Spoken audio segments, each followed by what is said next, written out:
There is no doubt that China is attempting to replace the United States as the world's leading superpower. According to the FBI, there is no greater counterintelligence threat to the United States than China. They have been stealing our intellectual property for decades, expanding their military presence around the world, claim sovereignty over the entire South China Sea and Taiwan, and undermining the United States at every turn. But now, they're buying up U.S. farmland? Have they gone too far? And what can we do about it? Hi, my name is Steve Monteiro, former Secret Service agent, military veteran, and author. Join me as we attempt to figure out what is China up to in buying U.S. farmland. Should we be worried? Let's find out.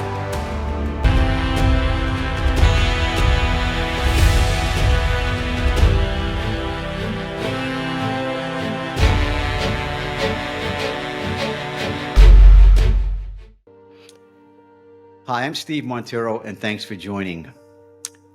We are in a war with China, ladies and gentlemen. I don't mean a physical war in which we have to worry about bombs being dropped or our beaches being invaded, but nonetheless, it's a war. And it goes on 24/7, 365 days a year.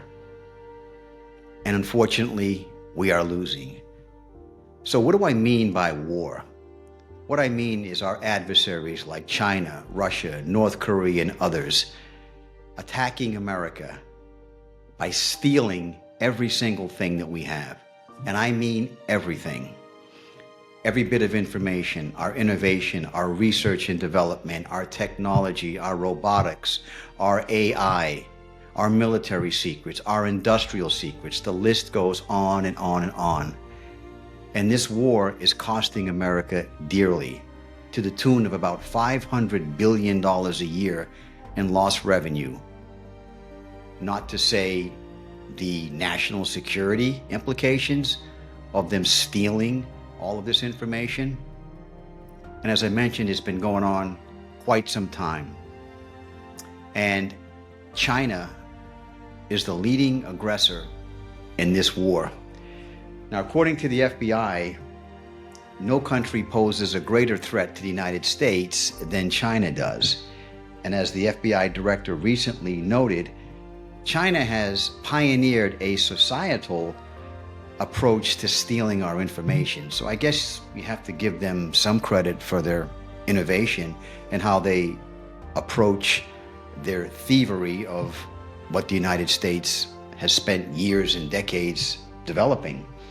Now, there's no doubt, as I mentioned in my opening comments, that President Xi Jinping is attempting to replace the United States as the world's superpower with China.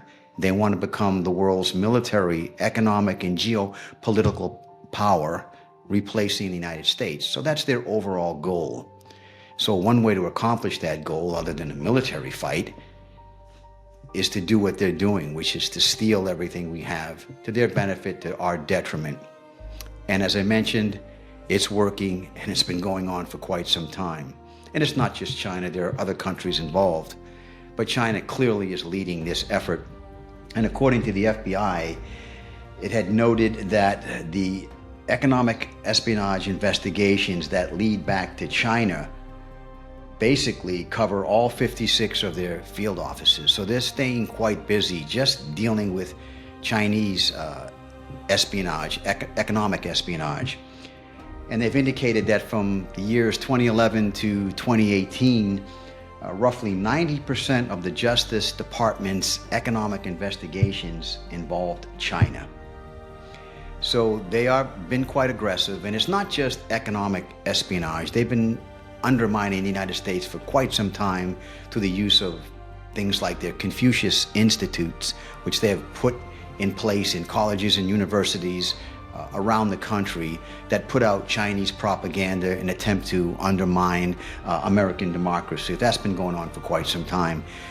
And fairly recently, I read about Chinese police stations popping up in New York, which they've couched as organizations that are put in place to help Chinese nationals navigate, their arrival in the United States, to get jobs and help them get settled and so forth, which is what I thought embassies are for. So I don't know, but to me, there's no doubt about it that they're using these Chinese police stations as an opportunity to recruit Chinese nationals for them to steal America's secrets, spy on America, and provide that information back to the Chinese Communist Party.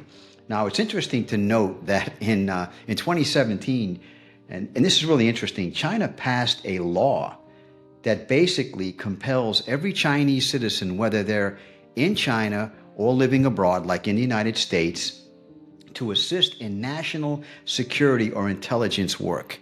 That's quite amazing. So they are compelling their citizens and companies, by the way. It's not just in individuals and companies to assist the national security apparatus of China.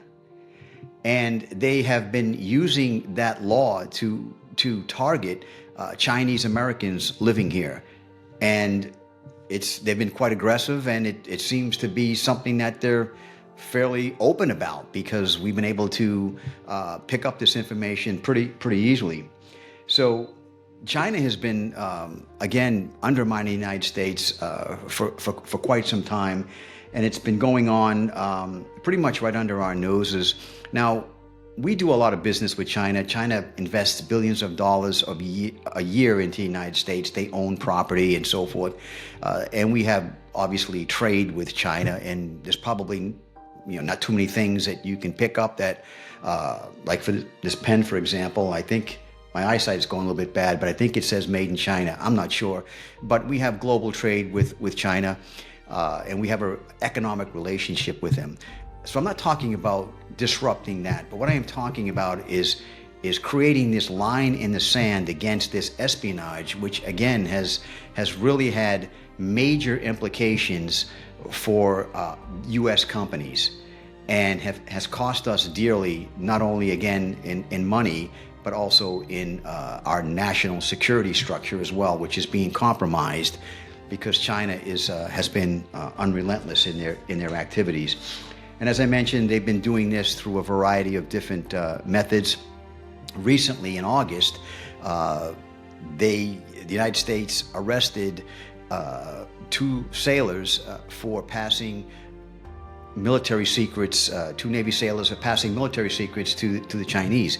And it was interesting to note when I was researching that one of the sailors was actually a Chinese citizen when he joined the Navy, which is incredible to me. So I don't know how that possibly happened, but clearly that has indicated that we have a security gap in our system. So I'm not quite sure how you could be a Chinese national in a country that is an adversary to the United States and then join our military and then get a clearance on top of that to have access to classified information. So, they're not just using technology, they're going back to the old-fashioned ways of recruiting people to provide this information to us. So this is what's going on right now. But what I want to talk about in particular is what is the focus of this session is China's recent attempt to purchase farmland in the United States. Recently, earlier this year, they attempted to purchase a few 100,000 acres of land in North Dakota, which happened to be about 12 miles or so from a critical U.S. Air Force base. Now, the locals were all for this because it was an economic boom, to their location, and I certainly understand that. But the U.S. Air Force was very concerned about China's spying and being so close, given China's record, that they wrote to the government of their concerns, and the project was tabled. So clearly, the Air Force was very concerned about the Chinese purchasing this land so close to their facility. Now, I certainly can understand the Air Force's concern, given that back in February, the Chinese basically flew a Chinese spy balloon across the entire width of the United States, including over strategic military bases, right out in the open where people on the ground could see it. They didn't even try to make this a covert operation, it was over. People could see the balloon passing over. And, clearly it was designed to obtain information. Now, we have been given bits and pieces of information that the Chinese weren't able to collect much information because we eventually downed the spy balloon once it traversed the country. But I'm not sure the Chinese would ever do something like that without being able to have real-time information being reported back. So maybe one day we'll find out what the true story is about that Chinese spy balloon. But this is how aggressive that the Chinese have been right under our noses and putting it right into our faces. And of course now they want to buy American farmland, which is of concern to a lot of people, including me. Now, to be honest and open, the Chinese don't own a lot of American farmland at the moment, but that certainly could change. But right at the moment, China owns roughly 384,000 acres of U.S. agricultural land, which is not a lot when you compare it to the overall amount of land that is available for agricultural use in the United States. And also, to be fair, there are other countries like Canada, the Netherlands, and Italy that also own agricultural land in the United States that far exceeds what China owns. But obviously, we don't have that type of adversarial situation that we have with China in terms of them trying to, usurp the United States and steal all of our secrets and gain an economic and military edge over the United States. So the Chinese owning land compared to Canada, the Netherlands, and Italy is a totally different ballgame in my opinion. So I'm not so much worried about the fact that they own just a few 100,000 acres, although they did attempt to buy a few 100,000 more in North Dakota. I'm more concerned as to what they would do with that land. And is this part of an overall campaign by the Chinese to further infiltrate the United States? Now, China owns clearly billions of dollars worth of property in the United States, and they've owned buildings and so forth. And it was interesting when I was researching for this segment that historically, when the President of the United States goes to New York City, they stay in the Waldorf Astoria. And when I was in the Secret Service working at the White House protecting the president, I taken the president to the Waldorf Astoria and stayed there myself. So this is something that is just historic and is sort of a precedent that anytime the president goes there. Well, that changed in 2014 because a Chinese conglomerate or entity purchased the Waldorf Astoria, and naturally, the Secret Service was concerned about security, which is rightfully a rightful concern. I'm sure the place would have been wired to the hilt, so the president no longer goes there. So that's just a side story of, I guess, some of the influence that the Chinese are having in our country. But clearly, they own a lot of property in the United States. But I think we really need to be mindful of the Chinese owning anything that is part of our critical infrastructure. On a previous show, I did talk about our critical infrastructure, and there are basically 16 elements to our critical infrastructure, that being energy, for example, transportation, our healthcare system, and our food supply. So I am quite concerned about the Chinese owning any type of critical infrastructure properties at all, regardless of what sector they're in, and particularly with the issue of America's food supply. Now, there's no doubt that the Chinese are having difficulty in China with feeding their own population. And so perhaps the acquisition of farmland could help them out in that regard. And one of the concerns that was noted was the fact that given the Chinese record of stealing everything, that they would use the acquisition of farmland to steal our seed DNA technology. We have spent lots of money, lots of time in developing new seeds, new DNA seeds that would make crops less susceptible to disease, crops that are more fruitful, crops that can grow faster, be more productive, be healthier, and so forth. So that engineering takes a lot of time and a lot of money. Now, the Chinese acquiring farmland, would that put them in a position to steal this DNA technology that we're developing? Absolutely. As I mentioned, given their track record, if it's not bolted down, they'll find a way to steal it. And even if it is bolted down, they'll unbolt it and steal it anyway. So that's an issue that we're having with the Chinese right now. Now, the issue of the latest concern about them buying this farmland up in North Dakota got the attention of some of our government officials.